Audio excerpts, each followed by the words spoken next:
Howdy, folks. It's David Cobb. I have the honor of being the campaign manager for Jill Stein and the Jammu Baraka. And as we always say here on the Green News Network, the revolution may not be televised, but it will be brought to you here on the Green News Network, a source of non-corporately filtered news, information, analysis, and conversation. And this is going to be a particularly exciting one, not only because of the awesome fucking people that we're talking to, but where we are. Because we are at the Bernie Cafe with the manager of the Bernie Cafe. Lauren, hit us up. Tell us about the Bernie Cafe and why you're here. Hi. Okay, so Bernie's Coffee Shop, right? Bernie's Coffee Shop is this historic landmark in Los Angeles, and it is this progressive hub that has become this landing spot for all of these different groups. And we've tried to turn it into a sort of a grassroots center, some place where people can gather and can discuss and have these massive events that, you know, people are looking to participate in, and it keeps people engaged. And it's something that's stemmed out of Team Bernie LA and all of our canvassing efforts that we had for Bernie, and now it's operated by California for Progress. So California for Progress operating this joint. It's a place for peaceful revolutionaries to gather. And I just got to say, as we are introducing the next person at the Bernie Cafe, this is not a plant. I mean, it just happens to be right here. What? Yep. Erik Rydberg, tell me why you're here. Who are you? Tell the peeps. The peeps want to know. My name's Erik Rydberg. I got involved with the Bernie Sanders campaign up in District 1, running for district delegate up there. I came in, the delegations get decided proportional to the vote in California. So the top 4 get to go to the convention. I was in 3rd place, and as we know, Alex Padilla and some things went down with the ballots for Bernie here in California, and they started choosing the delegation while 3 million votes were still out there. So I didn't get to go to the convention, but I was watching. We would do like these meetings together with all the delegates. We studied all the contested conventions, and we knew that we were going into a situation where Hillary had not gotten the 2,383 pledged delegates to win the nomination, so it was going to be a contested convention, so we all planned together for that. Afterwards, when Dr. Cornel West abstained from the platform and endorsed Dr. Jill Stein, it was like a clear sign to me. So I came on as the Stein Baraka state coordinator for California, and we organized about 7,000 volunteers through the website and built about 12 new county parties in the Green Party. So what we have is a Berner gone green who went in deep, and we got Don Ford, who is here repping a different kind of perspective. Don, tell us who you are and why you're in the conversation. So I'm a strategist for the Dementor for the Democratic Committee. Some people use the word takeover, some people use the word whatever they want to use, really, that's effective. But I've been studying the party dynamics across the country, and we've been successful in taking over about 12 states, not full state party chairs, but a lot more to come. Great. So here's the thing, y'all. Like, I will self-identify as a revolutionary. I have for the last 20 years. One of the things that I've noticed is that more and more people are doing it. So first question, for real. Lauren, are you comfortable with that word revolution? Would you self-identify as revolutionary? If yes, why? If not, why? Yes, because we have seen revolutions happen before, and we meet all of the criteria for them going forward. And this is going to require all of the people getting together and taking something back. You know, corporations have taken way too much already as it is, and it's depriving us of our humanity. And I think that we do need to band together, and to be able to do that, we have to be able to cooperate and collaborate. So, 1 revolutionary, 2 revolutionary. Erik. Yeah. I definitely consider myself a revolutionary until I went to Standing Rock. And when I went to Standing Rock, just the whole concept of, like, you know, bringing the negativity out of the speech when it comes to indigenous peoples. Like, we're not protesters, we're protectors, right? And we're not revolutionaries, we're evolutionaries and such. Because it seems like whenever you get law enforcement coming into contact with indigenous peoples, any kind of negativity or violent anything put towards the law enforcement is given back tenfold. So they have a way of moving the speech. But yes, I am looking forward to a political revolution, nonviolent revolution in this country that'll make things better for everybody. All right, so that's 2 definitely revolutionaries. 1, 2, a revolutionary with an asterisk for the evolutionary, based on your experience at Standing Rock. I feel you. Don, how about the word? I self-identify as a revolutionary already, so So Keep it simple. I thought so, and so Don, and thanks for that. So here's the thing, y'all. I really wanted to put on the table that what we're doing here is an honest-to-goodness conversation with revolutionaries where we are in agreement that we want to transform this society, restructure the society. The social, political, economic institutions are profoundly racist, sexist, class oppressive. These huge transnational corporations are destroying the planet that we depend upon for life itself. We can't fuck around. How am I doing so far? All right, so we're all in agreement here, but here's where we're going next. And this is a comradely, honest, for real talk about some of the different tactics. And I want to really put that on the table and put it on the table in this way. I understand that there are going to be tactical disagreements with people who are my colleagues, comrades, and friends, right? If we want to get to the same place and we're looking at different tactics in getting there, I do not consider such a person an enemy at all, and I'm not going to treat anybody like an enemy. And so I'm looking out to the Green News Network audience and viewers and saying, for those people who are yelling and screaming at people for tactical disagreements, knock it off. It's not helpful. I do think that it's important that we recognize that we've actually got some different tactics here. You know, Lauren, you're here basically convening space where you have been welcoming the Greens, Dem Enter, progressives, socialists, peace and freedom folks. This is an open space that you convene all the time, right? Correct. So this is not an unusual thing for you. No, this is a common thing, yes. Right, and so Eric, and with you, like you were, you burned deep green, right? Had an experience. Once the Philly convention, you were like, I'm out.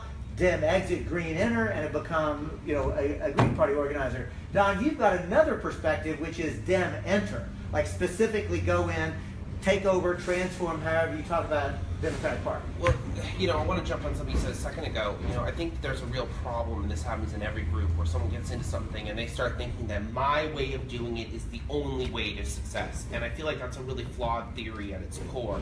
When you're trying to get volunteers behind concepts, they have to own the idea, they have to love it.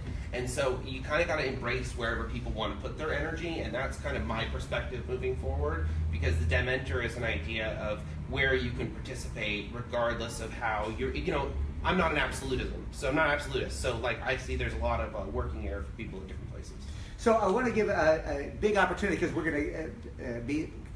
going to invite you to start sending folks any questions or comments. We'll take some of those, but I'm going to go one by one. Tell us about California Progress. Give us a URL. We'll make sure that that gets embedded in the video. Cool. So California for Progress is californiaforprogress.com. Very clever. Yeah, right. It's succinct and it's versatile in that way. What we do basically is we are trying to be a platform for progressive voices throughout California.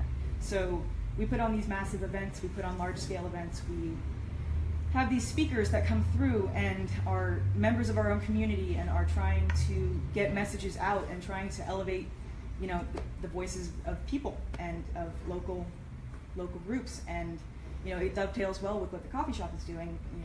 California Progress operating out of here.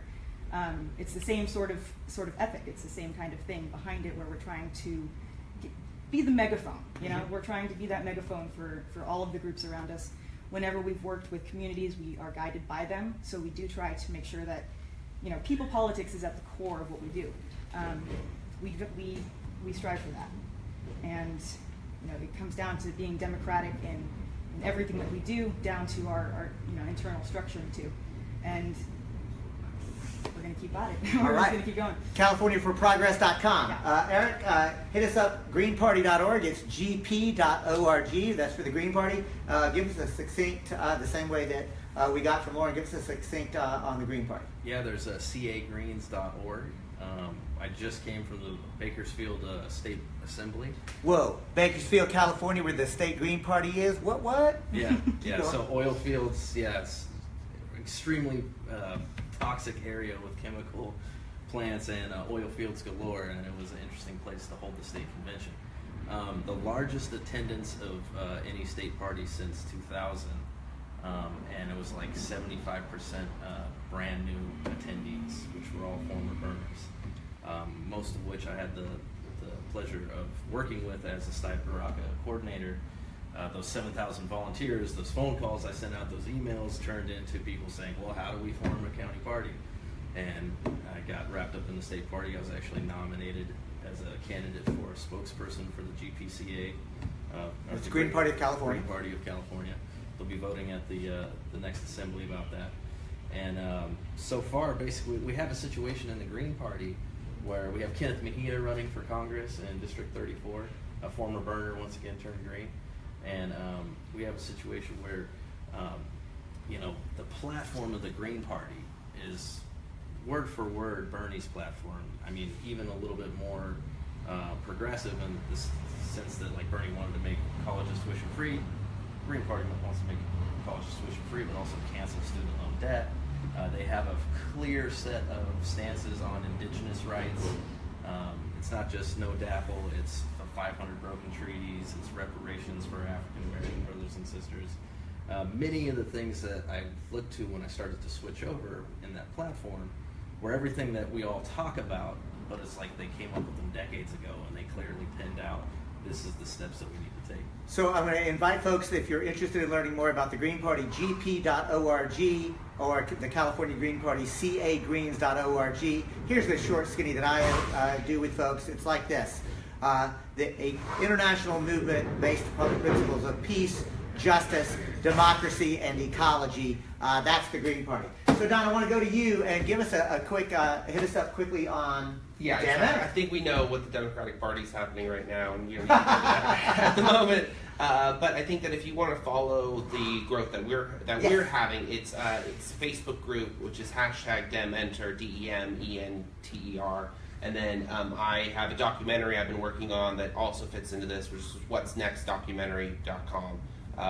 Either of those things, check us out. If you're really interested in following the wins that DemEnter is doing, I want to have a little shout out to one of my writer friends. His name's Warren Lynch, and you should totally check him out on Facebook because he keeps track of like precinct wins like on a much higher level than most people. So Don, I want to give you a chance. Give us either the website or the Facebook group. Sure. It's #DemEnter, DEMENTER for Facebook. You can also find me at what'snextdocumentary.com, where it has some videos we did for the things we're already working on. And then the writer I want to shout out to, if you're interested in following DemEnter works, his name is Warren Lynch. Cool. So I'm David Cobb. I have the honor of being the campaign manager for the Stein Baraka campaign. I'm a straight-up revolutionary. We are here at the Bernie Coffee Shop in downtown LA. We've got Lauren, who is the manager of Bernie's Coffee Shop. We got Erik Rydberg, who is repping the whole concept of Berner gone green and the Green Enter. We got Don Ford, who is here repping the DemEnter phenomenon. And one of the things that we're really sort of talking about is like, how do we actually move? I'm going to ask a question and see what y'all think about this. I genuinely believe that we are in a moment of political realignment that we haven't seen in 150 years in this country. Which is to say, I don't think the current movements for peace, justice, democracy, and ecology that we're seeing spout out, I don't think that it can be contained within the existing Democratic Party structure. I think that the Democratic Party is either going to be fundamentally transformed by these existing movements, and I mean Occupy Wall Street, Black Lives Matter, Standing Rock. We could go down that list, right? They are either going to completely transform the Democratic Party or completely destroy the existing Democratic Party, and something else will come up. I personally think it's going to be destroyed, and the Green Party or some other party will come up. I'm wondering, with the frame that I've given, I'm going to ask each one of you to just react and reflect on what you just heard. So, in terms of, I guess, like the viability of the Democratic Party going forward, is that kind of? I mean, do I sound crazy? Does it sound right? Do you have a different take? Without taking those groups into account and without accommodating those voices and fundamentally restructuring the party from within and from without, I don't know that there's going to be any future for it going forward. It seems accurate when you say that it's, fractured in the way that it is, and it is not able to take on the influx of new personalities that are coming forward. And all of us here are, proof of that. Where, we may not have been doing these types of things with our lives, prior to this movement sort of coming to a head, with everything that's happened in the last year and a half to 2 years. We could go further, but for intense, But yeah, I don't think that it currently is able to accommodate the influx that it has. I think there's a lot of old blood, and you're not going to get anywhere without being able to hear each other. You know, that's kind of what it comes down to. If you're going to make space for each other, like we all try to do, then you're going to end up being able to move forward in a positive way. If there is no space to be made, and if we don't see that type of reaction come forward, then who knows? I mean, really. There it is. All right, so thanks for that perspective. Again, Lauren is the manager here of the Bernie's Coffee Shop. Eric, what about it? What do you think about what I said? Is that basically right, basically wrong? What's your take? Well, I mean, what Dr. Cornell West said after he abstained from the platform was, you know, the last straw for me, because he clearly said if you can't even stand up against the TPP, if you can't stand up for the middle class and working people's rights, then there's no way you can be the party for the people. That was the last straw.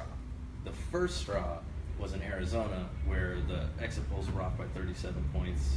America accused the Ukraine. I just want to point out, like that's not just a made-up number. The exit polls were off by 37 percentage points than the reported results in the Democratic Party primary in the state of Arizona. And the exit polling numbers are what the United Nations uses to actually validate whether elections are legitimate or not. Please continue, Eric. So yeah, America accused the Ukraine of election fraud over a 14% discrepancy in like 2013, right? So here we have 37 points for Hillary in Arizona. Then it goes on to New York City, where they blocked the 3.2 million independents from voting by closing the primaries.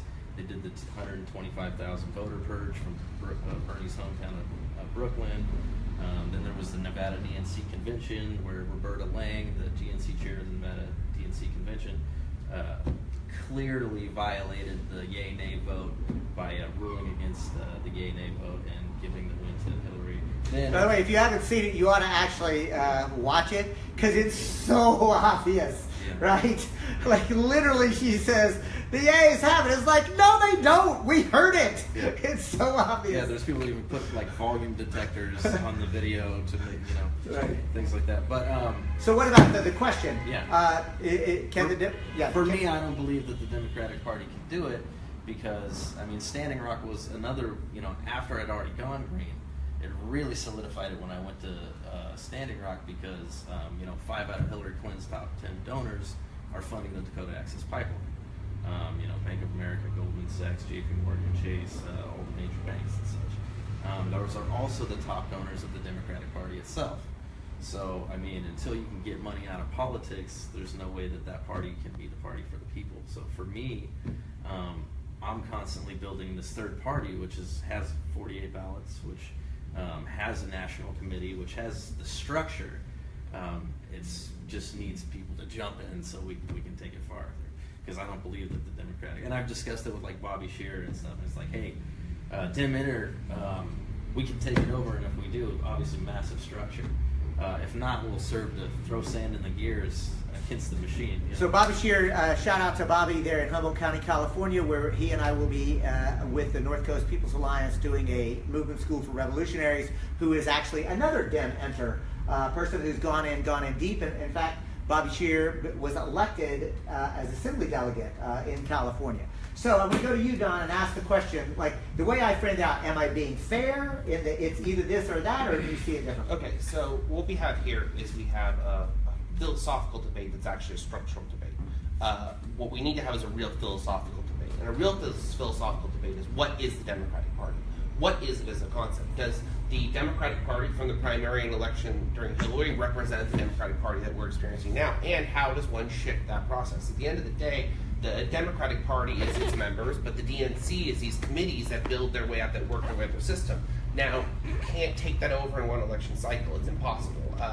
I met someone in Iowa that explained that Hillary was able to get her people in to do things like this because basically what happened in 2008 was that, when Obama won, he had all of his people show up, they got their delegate spots, and then they left the committee hearings. So Hillary's people swept all the committees. From that point on, she owned Iowa. That's how they were able to get Dr. Annie McGuire in, who no one even talks about, the scandalous move that she made at the very beginning of the election, where she literally gave a delegate away for no reason on a 50-50 split. Dude, I don't even know this story. Can you give us a tiny bit of this? Because that's new. Because I follow this shit like a so like in a Iowa, nut. In Iowa, Andy McGuire gave an extra. It was a 49-50 split. It was so close. It was like 0.2% different.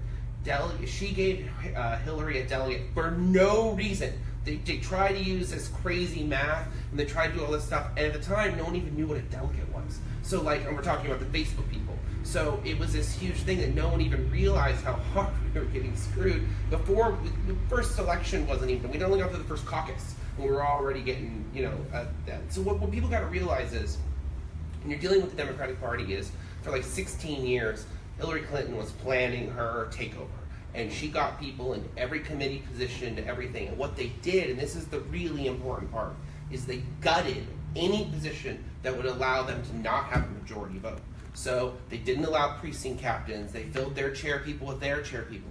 They had this whole money laundering scheme with 33 state party chairs where they funneled the money in sideways instead of coming up from the bottom. And this is all stuff that's like documented. That's all legal money laundering. It's essentially what it is. And that's why the state parties are troubling. That's why these growths are having issues. And what it really comes down to is the second Hillary lost, those people that were filling those positions were only filling them as placeholders. They were not the right people for their jobs. The second she was out, they left. I'm not joking. In Tennessee, you can get an e-board position right now if you just show up. And a DNC vote from Tennessee is just as valuable as a DNC vote from California. So there's an opportunity there to fill these spots. Now, here's how I look at it. This is what I realize. Going to the DNC elections, there are a huge swath of young people who want to get involved with the party. They're behind, I can't remember his mayor in Indiana, really charming, a guy who stepped out of the race at the last second. Tons of young people. Tom Perez had a ton of young people. The young people are there to take over, but what do they lack? They lack the leadership skills and the tenacity that we all learned during the Bernie movement. And so from my perspective, there's an opportunity. Either we can sit here, because I'm a leadership trainer first, so we can just sit here and let those people be trained by the establishment, because they're going to be trained by someone. Can't avoid that. Or we can put our people in those places, train a whole generation of people to be foot soldiers and on the ground like the way we need them to, not just high roller donors. And then maybe we can get money out of politics, because the problem, fully well, money out of politics is not actually our issue. Our issue is the standardization of the election process, because how does one determine how much election costs in California versus an election in Iowa? It's very challenging. You can figure it out. We have experts that can happen. So the money out of politics isn't even a solvable thing as a whole. So until the Democratic Party, because even if we build the Green Party, you're still going to need massive amounts of money for elections. What I would say is this, actually what we want to do is get private money out of politics. We want to get special interest money out of politics. I mean, I personally would like to see full publicly funded elections. I would too. Right? And so, let's actually, the way I think about it is elections are the infrastructure of a democratic republic. And just like we would say, of course, public money should be spent for roads and water and libraries and fire protection and hospitals, then so too should we build the infrastructure of our democracy. So I think it's really interesting, Don, that you sort of pushed us to say, look, it's what is the Democratic Party? I mean, a philosophical and or a structural conversation. So I'm going to push back, not push back, but I'm going to grapple with you a little bit with another question that I'll go around, and I'll frame it this way. I look at the history of significant social change in this country and see a formula that says it actually requires an alternative political party at the ballot box in order to push those, right? In other words, you have to have a social movement in the streets that is broad, deep, conscious, really educated and militant, willing to be disruptive, and an electoral arm for it. And here's my list. This is what it took alternative political parties to champion at the ballot box. The abolition of slavery, women getting the right to vote, the creation of the Social Security Administration, unemployment insurance, workers' compensation laws, pure food and drug laws, the end of child labor, the 40-hour work week. The reality is the entire fabric of what we today consider the bare damn minimum for a just and compassionate society, that fabric was literally woven together by alternative party politics at the ballot box. So for me, I'm agreeing not out of naivete or not out of idealism, but cold, calculated analysis that says it actually will require a complete alternative outside the existing framework in order to get the revolutionary change I want to make. So I'm going to ask each of you to grade my papers there. Tell me if you agree how, if you disagree how, where am I wrong or where am I right on that? And again, we'll start with you, Lauren. That's fun. Okay.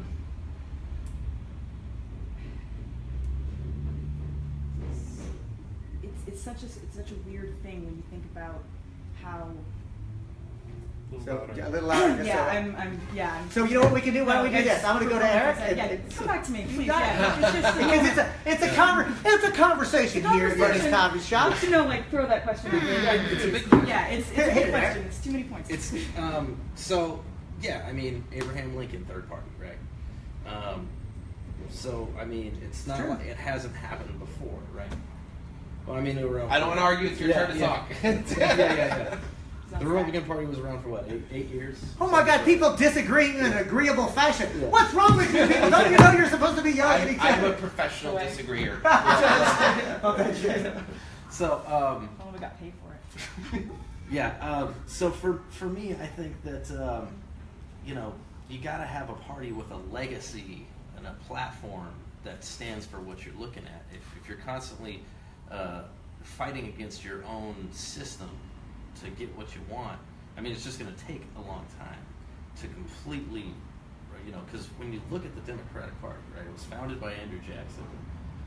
He made the Cherokee walk the Trail of Tears. I mean, that's a big problem for me right off the bat, legacy-wise. Being Pomo yourself. I'm Kashaya Pomo from Mendocino County, and my family had to walk the Pomo Death March because of the Indian Relocation Act.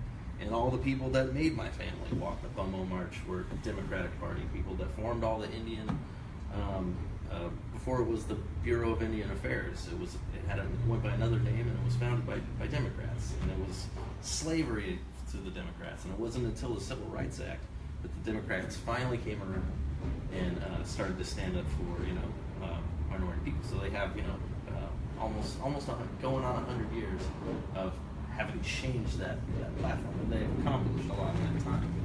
But what we're still seeing is that some of the same families from prior to the Civil Rights Act, some of the same institutions, some of the very same banks, still are the top donors and top power holders in the party.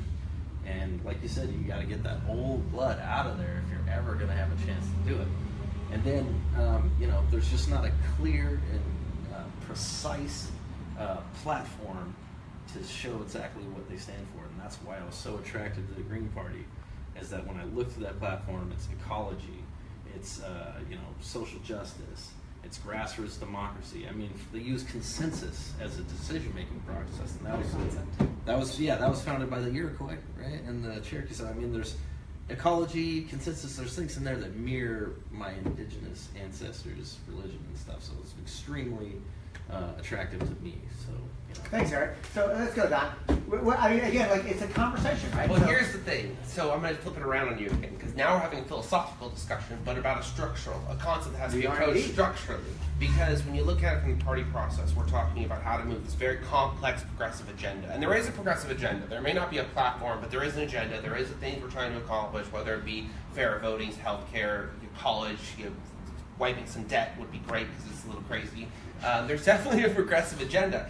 And so when you want to implement these sweeping things and you're battling globalization and climate change, which are your two creeping factors taking over the world, one physically and one financially.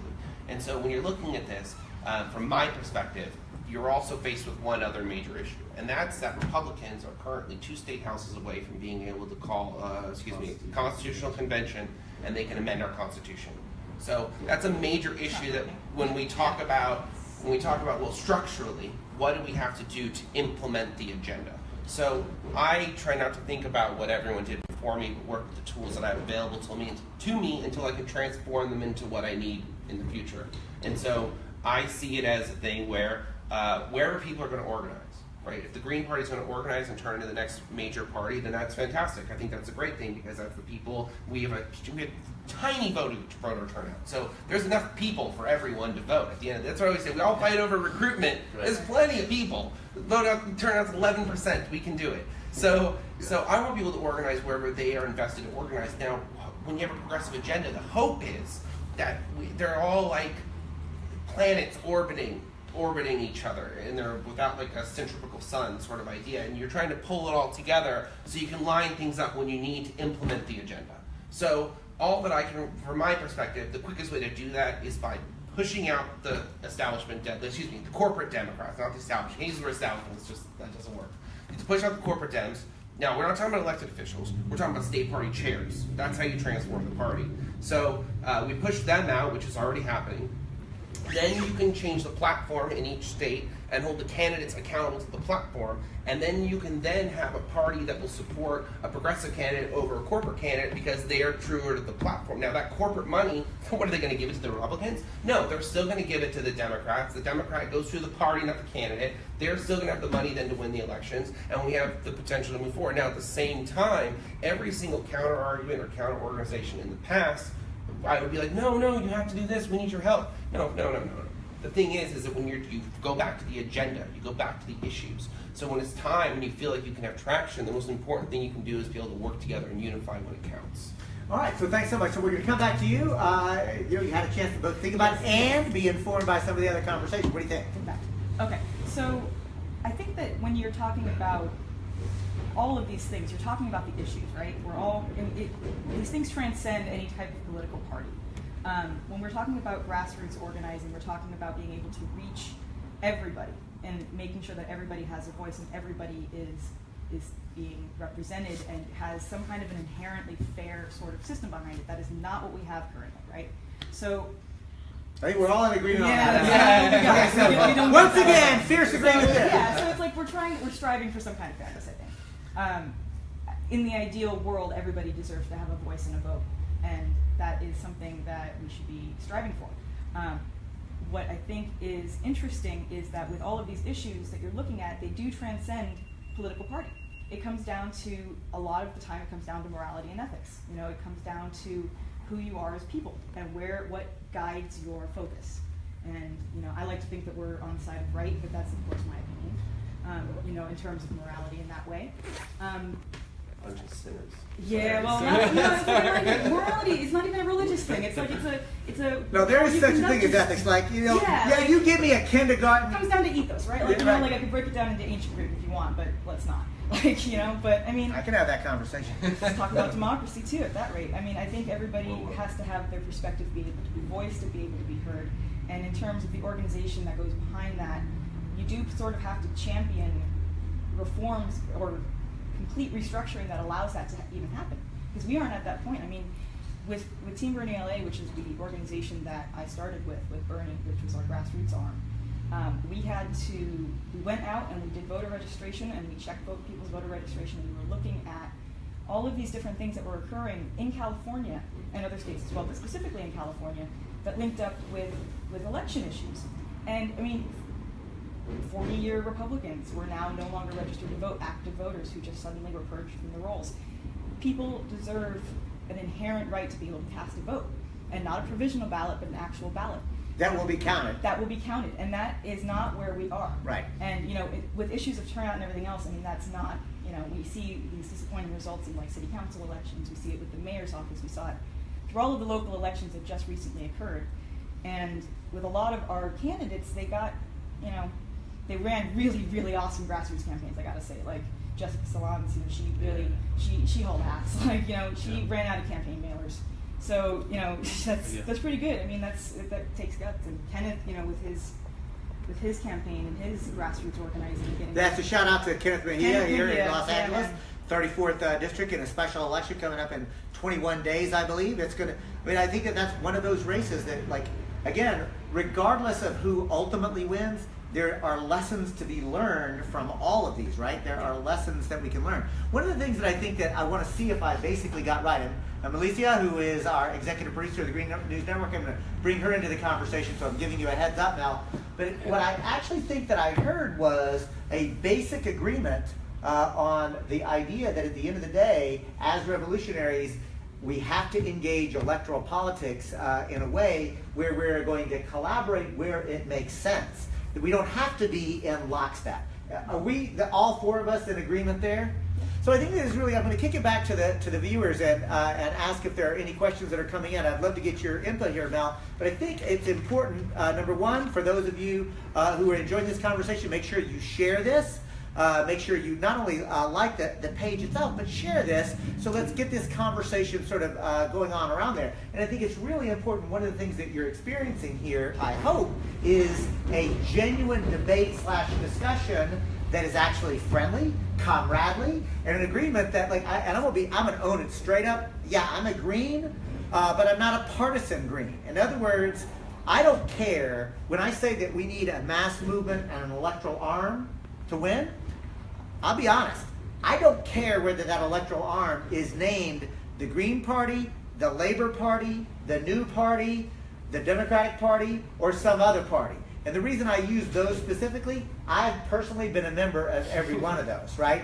I am committed to nonviolent revolution, peaceful revolution, and I think it has to be done at the ballot box with integrity, right? So yeah, hit it, and then we'll bring it out. I'd like to jump on that with the ballot box issue, which is back to why the party on my end, like something that I'm trying to accomplish, is that I feel that we need election reform, right? And election reform means as many hand-counted paper ballots at a minimum across the country, so we know our elections are at least fair. Because we're going to lose, but we want to lose and make sure we're building our momentum. Right. And let's lose for the right reasons. Yeah, We're exactly. all on the same plane. Yeah, We exactly. wouldn't, have issues. Exactly. So my thing is that we need, if by taking over the party, making an element of the platform, getting more paper ballots, doing away with election machines in general. And I feel like with the whole Russia thing, and I'm not going to jump on board. I'm not going to let you get away with that bullshit. No, so I'm not. Don't go there. There's two Russia stories. There's one that's actually like a financial connection. There's one that's complete and utter You can do the fun one, right? Yeah, You're not doing yeah, the bullshit yeah, one. yeah, no. Not on the Green News No, Network. oh God, no.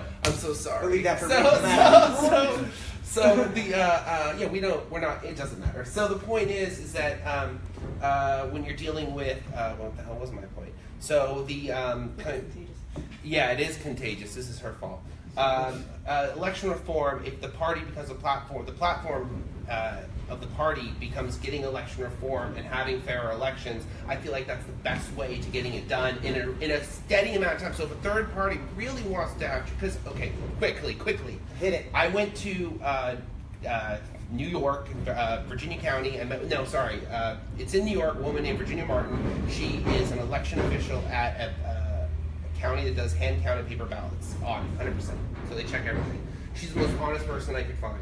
She was still quick to defend the wiping of the people that was totally illegal in Brooklyn. My point being is that there is a blue line among election officials even where there's a Republican and a Democrat for all these positions and there's no third-party protections for anyone going in there. So if you want that reform to happen, it has to happen from one side of that argument. And so that argument isn't something we control. It got rigged against us in the 80s. Cool. So we just had another person walk in. I'm going to, Mel, turn to you. If you want me to hold the camera, you want to talk to the camera, how do you want to do it? I realized accidentally that I can turn the camera around. So for people who saw kind of like the little flash of me before, I'm here, everybody. Hello. And so what was the question again?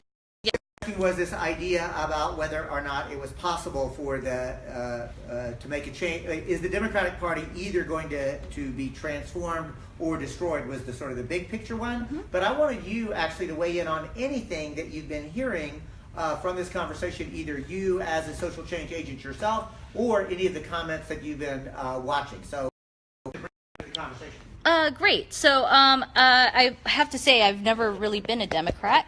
I registered Green in 1996. I wasn't active in the party until this year, but I only switched to Democrat for 2 weeks to vote for Bernie in the primary. And but and I have actually not engaged a lot with electoral politics, but more of the politics in the streets. So I've been an organizer here in Los Angeles and in the Bay Area for a number of years.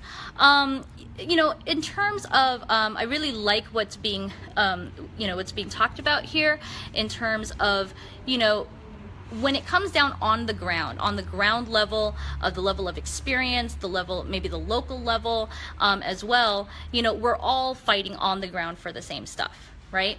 And, it's just when it comes then to the sort of the larger questions, whether it be the sort of the presidential election or now the sort of formation of, whether or not people are going to spend their energy, doing the reforms in the Democratic Party or not, that's kind of a tactical thing. I mean, I'd like to say that, the numbers are growing enough that we can do all that work.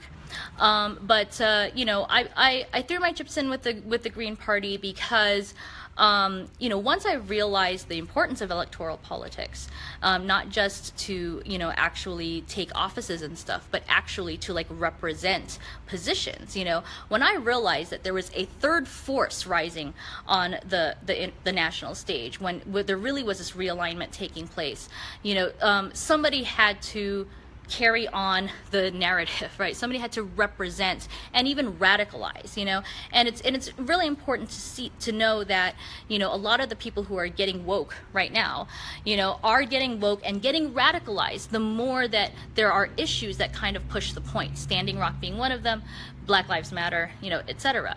So, I think where we start is with the solidarity that we have with each other. And I think, and of course, where the Green Party has ballot access, that's one of the strengths that the Green Party has. We also have a lot of the institutional knowledge and experience of 30 years of being a third party in the environment that's very hostile to third parties. But in some ways, especially given the threat of neo-fascism, that we need to sort of stand together and recognize that we're all in this position, but that certain sort of tactical threads have certain roles to play. I don't put my energy towards the Democratic Party because I don't believe it can ever be reformed, but and I like the freedom of being able to be outside that system and really articulate a position for people, planet, and peace over profit. Thanks, Mel. So I'm going to ask you. Are there any comments or questions that you gleaned through the discussion that you want to hit right now? Yes, and I also wanted to mention we tried to get a representative of the sort of tendency that is like, let's create a new party, either the Draft Bernie or the Progressive Independent Party. But unfortunately we couldn't get anyone here. But if anyone is listening, throw in something with your questions, and we'll throw it into the mix. And I'm also going to use this opportunity to give a shout out who I think is fantastic on a personal level. Nick, I want to shout you out and say I promise you, Nick, I'll have you on my program.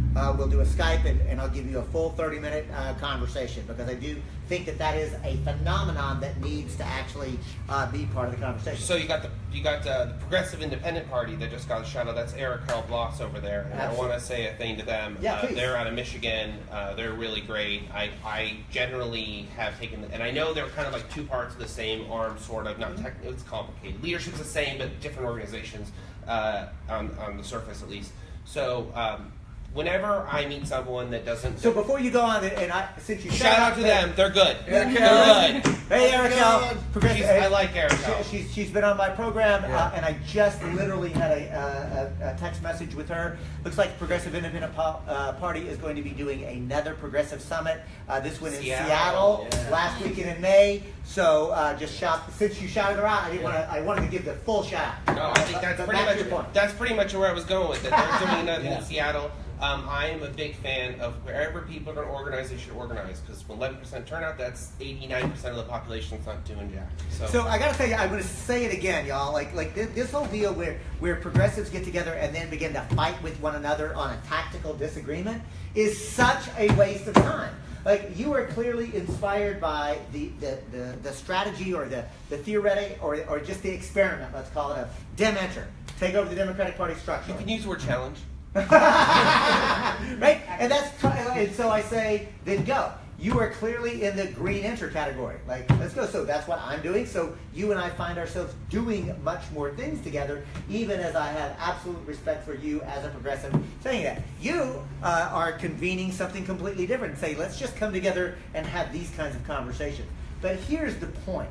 We're freaks. Like, we are 0.05% of the population that are... we have to make it 3%. Yes. Something magic about 3%, right? They're look, and you know what? I'm not just going to let the right-wing nut jobs own that 3% meme, because it is actually true. If you get 3% of the people dedicated to a project, you can literally change structures in modern society. That's a fact, right? All I'm getting at is this. If I'm right, and I'm being kind of fast and loose with the numbers, but if we're only as real engaged activists, about 0.05%, trying different things, what I'm telling you is that there is 95% of the population that's out there ready to be inspired by different kind of approaches. So rather than fighting with one another, what we ought to do is say, let 1,000 Paris communes bloom, right? Let's actually get out there and win other people into the movement. So what are you thinking? How is this conversation going? Anything I for you? mean, to that direct end, I mean, you're talking about the politics of inspiration, right? Yes. Like you're talking about that same kind of thing where, you know, we saw it with Bernie. It's like people really turned up and turned out when they, you know, saw him starting to surge, you know, back in April to May of this past year. I mean, you saw that, you know, in a very real way, and people who normally would not be involved in the process were finally involved in the process. So, you know, politics, it comes down to making it about the people and bringing it to people and making them care about why they should care, you know? So you have to inspire, and you have to find a way to make that message go through to as many people as you possibly can.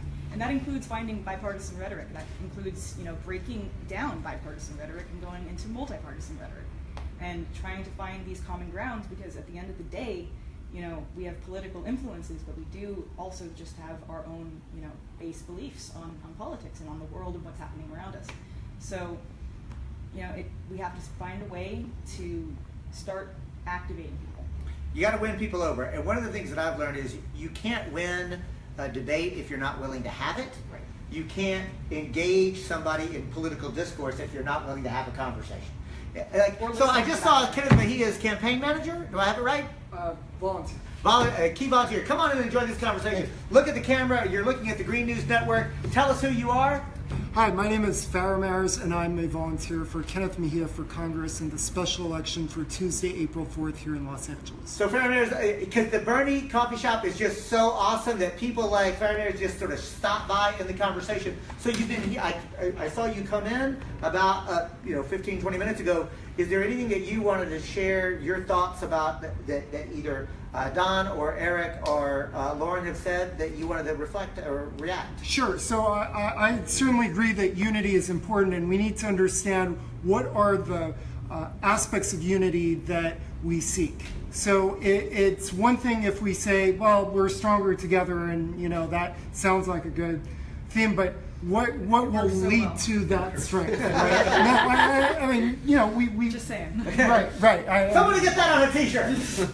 I did a poll on whether or not we're allowed to use that yet or not. Apparently, it has to be like encased in concrete. So I'm not trying to throw shade on anyone, but rather, you know, let's see what real unity is.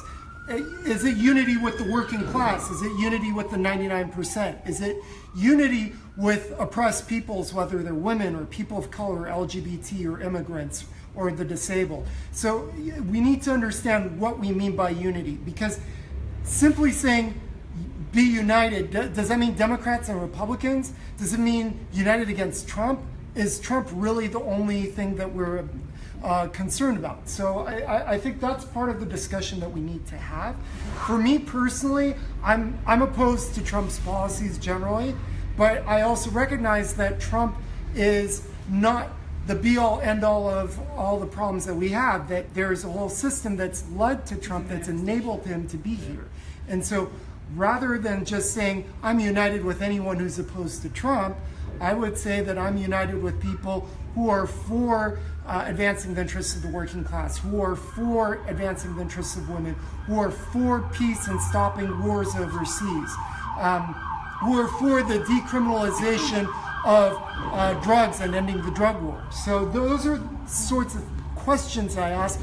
What is the basis of unity? Because that's the unity. I got to tell you, and pronounce the name again? Faramars. Faramars, it's amazing because you literally made the case, I think if I heard it correctly, that Don was making earlier about a progressive agenda and uniting around the agenda, and the structure of the party, for Don at least, was less important than actually moving on that progressive agenda.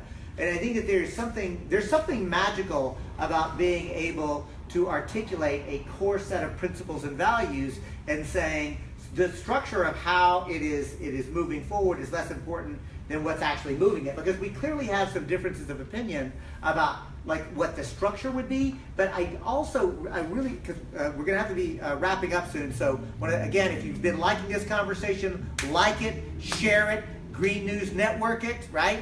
And we are just starting to launch what we call our Signal, spelled SIGNNAL.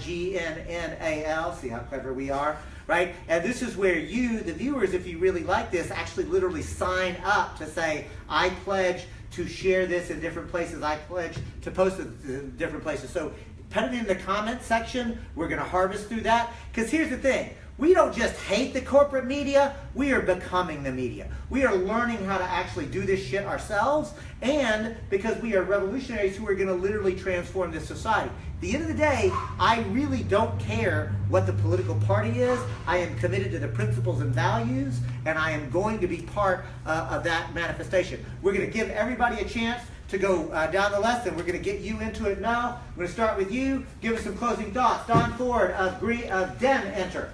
You know, I just want people, we talked about inspiration, and I said hope is the fuel for inspiration. So you have to have that hope, and whatever drives you to feel like you're going to create something, be prepared for that to grow and change, and be prepared for the idea that when you say this is the only way to do it, you may need to reframe that idea. But when you're moving forward as a group, you integrate, you figure out your different ways you agree and disagree, and we all need to learn right now to politely disagree with one another. Agree to disagree. You can walk away from a situation, and I can convince you of something. The last thing I'm going to expect from you is to tell me that I convinced you.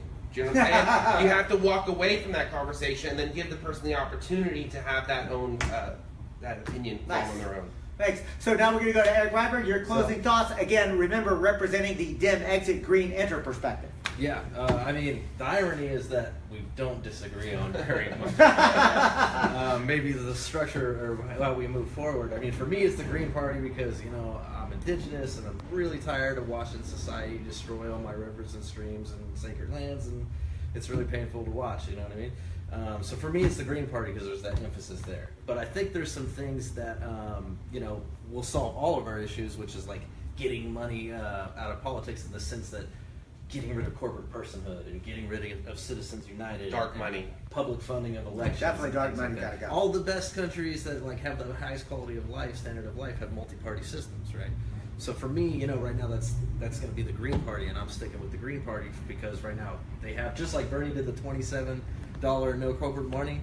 That's the whole entire Green Party, you know, all the way down the line. So ecology, money out of politics. That's it for me. Once we start dealing with those issues, it'll make it easiest for all of us to proceed. And I'd like to say that, you know, our revolution just endorsed Sherry Hunkala. So these things are starting to overlap, where progressives are finally starting to. The Green Party has endorsed a bunch of candidates in the past and here in California that are outside, like Shama Sawant and Socialist Alternative. I actually got to plan Occupy inauguration with Eric L. Bloss and bring, you know, Chase Iron Eyes and Red Dawn Foster and the International Indigenous Youth Council out. So it's like all of our issues are the same, right? And whatever means we need to do it, we need to do it in a supportive way. So we agree on the what, we agree on the when, we agree on everything except for the how. So it's that H that's really screwing us over. Except for, I gotta say, like, and so again, we're gonna finish up, but the how ought to be like, you get in where you fit in.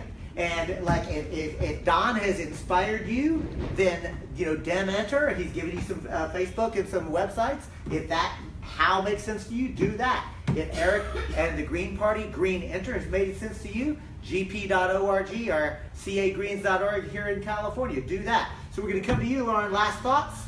So, in terms of the participation, in terms of going forward, it doesn't personally matter to me. In terms, I'm registered as a Democrat, and I am going to promptly grab a voter registration form and switch over to no party preference, because that is fundamentally where I prefer to align myself politically. We both lost her, Don. Yeah. It's no, because I can explain why you don't want to do that in California. We'll talk about that later. But honestly, like I appreciate the political structure that the parties provide, but it doesn't seem in the current manifestation to currently represent the things that I stand for. And I think the Green Party does in a lot of ways, and I'm excited to see it growing, and I'm excited to see the expansion of that. I want to see that be empowered and be elevated in the future.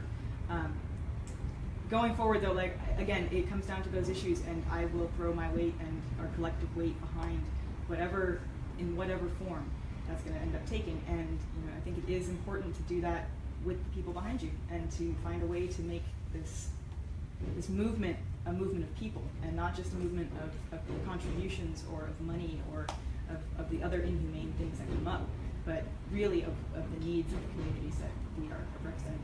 Fair Mars, I'm going to ask you to share some thoughts. Great. Closing So out.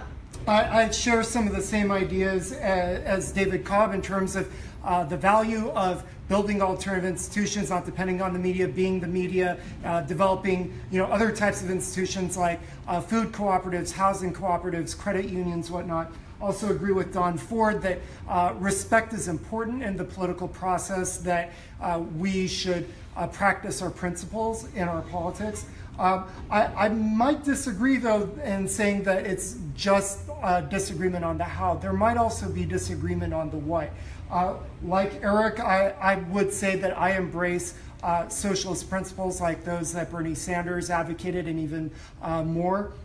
So I would say that what does it mean to take back the Democratic Party? When I think of some of the leading examples of what the Democratic Party had been in the past, like FDR, well, FDR put through the New Deal under pressure from trade unionists and socialists, but at the same time, he also was responsible for the internment of hundreds of thousands of Japanese Americans. So there is a legacy of contradiction within the Democratic Party that makes me have some pause about, well, just like Make America Great Again in terms of Trump's slogan, I'm not sure taking back the Democratic Party to where it was is necessarily what our goal should be.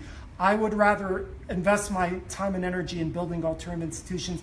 I don't look at electoral politics as the be-all and end-all. So the Green Party, it's a great organization, but as David Cobb said, I'm not so particularly wedded to this particular organization, but rather the concept of organizations that are of the people, by the people, and for the people. Nicely done.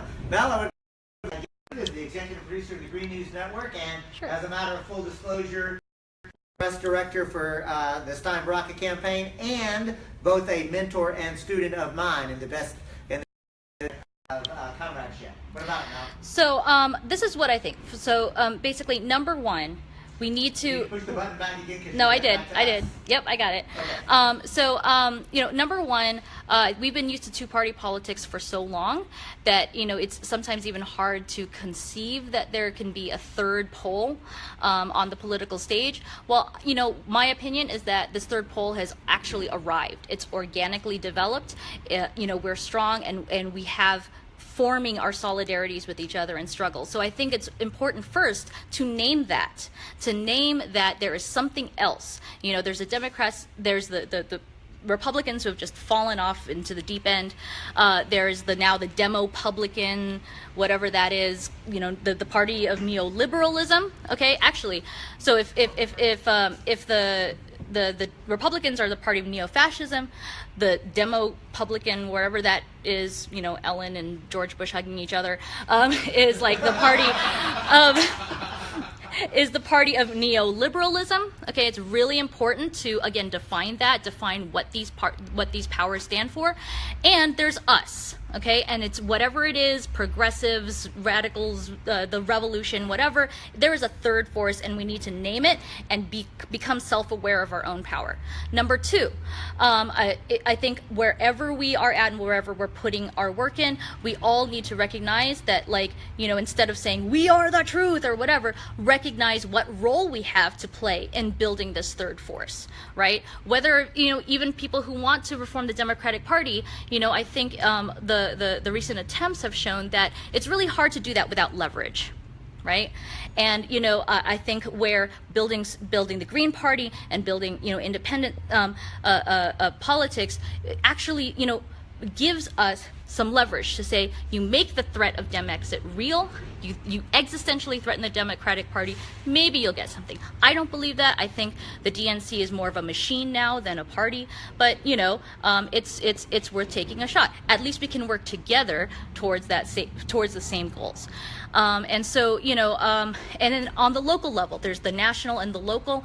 I think on the local level, there's a lot of coalitions that can be done. The Richmond Progressive Alliance, where I live in in Northern California is a really perfect example of that. We had a Green mayor, Gail McLaughlin, as well as a coalition of progressives, socialists, and progressive Democrats that beat a $25 million campaign by Chevron to reform their city. I think that's a wonderful thing, and we can do that on a local level to sort of create buffer zones, sanctuary cities in an expanded sense against the Trump agenda. And working together is what's going to consolidate our power. So thank you, Mel. I want to remind folks, look, I just checked. We are already up to 14,500 views already. So I'm going to encourage you, if you've watched this to the end, share this with others. Let's continue to actually build this movement, build this organization known as the Green News Network, where these kind of conversations take place. Next week, I am proud to tell you, I will be interviewing Antar Lumumba, Chokwe Lumumba's son, who is running for mayor on the Mississippi Freedom Democratic Party ticket. So within the Democratic Party, but like Don, a different kind of version of it that comes up out of the People's Movement Assembly, Cooperation Jackson, the grassroots movement, the Malcolm X Grassroots Movement Project. So I want to thank Don Ford. I want to thank Erik Rydberg. I want to thank Lauren Hammel. I want to thank Farmars. And I want to thank Mel Figueroa, and I want to give a shout out to Michael O'Neill, the technical producer to the Green News Network, and I want to thank you, the viewer. Thanks, everybody. Peace. We're out.